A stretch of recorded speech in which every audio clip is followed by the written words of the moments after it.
What is the right age for the conceivement? Right age for the conceivement అనేది చాలా మంది అడుగుతారు. పెళ్ళి అవుతూనే నేను ఇంకా 35 ఇయర్స్ వరకు నేను ప్రొఫెషనల్లీ సెటిల్ అవ్వాలి, అప్పటి వరకు నేను ప్రెగ్నెన్సీ ప్లాన్ చేయదలుచుకోలేదు మేడం, ఏది యాక్చువల్లీ రైట్ టైం? కొంతమంది వస్తారు కపుల్స్ ప్రీ కన్సెప్షన్ కౌన్సిలింగ్ కి. సో వీళ్ళందరికీ నేను చెప్పదలుచుకుంది 25 నుంచి 35 సంవత్సరాల మధ్యలోనే రైట్ ఏజ్ అండి.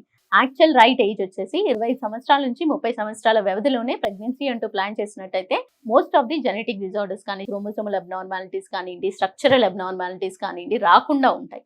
అదే కొంతమందికి లేట్ మ్యారేజ్ జరగడం అలాంటివి ఉన్నప్పుడు మాత్రం 30 సంవత్సరాల నుంచి 35 సంవత్సరాల లోపు ప్లాన్ చేసేయమని చెప్తాము. 35 సంవత్సరాలు దాటినట్టయితే చాలా మందికి హై రిస్క్ కేటగిరీ కింద వస్తారు. వాళ్ళకి జెనెటిక్ డిజార్డర్స్ కానివ్వండి, న్యూరల్ ట్యూబ్ డిఫెక్ట్స్ కానివ్వండి, బిడ్డకి వచ్చే ప్రమాదం చాలా ఉంటుంది. కాబట్టి 30 సంవత్సరాల తర్వాత కంప్లీట్లీ చాలా ప్లాన్ చేయకుండా ఉంటేనే మంచిది. కానీ కొంతమందికి వచ్చేసి ఇన్ఫర్టిలిటీ పేషెంట్స్ కానివ్వండి చాలా వరకు ట్రీట్మెంట్ తీసుకున్న తర్వాత 30 సంవత్సరాల వయసులో వాళ్ళు ట్రీట్మెంట్ అంటూ వెళ్ళినప్పుడు డెఫినెట్లీ ఐవీఎఫ్ పద్ధతి ద్వారా వెళ్ళినట్టయితే ఇంకా కొంచెం సేఫర్ సైడ్ గా ఉంటుంది. ఐవీఎఫ్ పద్ధతిలో ఏంటంటే క్రోమోసోమల్ కూడా చెక్ చేసుకుని ఇంప్లాంటేషన్ చేసుకోవడం, ఎంబ్రియోని సెలెక్ట్ చేసుకునే ఆప్షన్ అనేది ఉంటుంది. ఈ ఎంబ్రియో సెలెక్షన్ ఆప్షన్ అనేది 35 ఇయర్స్ తర్వాత మాత్రమే మీరు చేసుకోగలుగుతారు. సో ఈ రైట్ కన్సీవ్మెంట్ ఏజ్ అనేది తెలుసుకొని ఆ విధంగా ప్లాన్ చేయాలని చెప్తున్నాను. ఈ జనరేషన్ లో చాలా మంది ఎవ్రీవన్ ఈస్ డీలేడ్ మ్యారేజ్ కానివ్వండి, delayed conception, profession growth wise గా ఆలోచించడం, అన్ని రకాలుగా ఆలోచించి డెసిషన్ తీసుకోవాలి. ఒకే వైపుగా ఆలోచించకుండా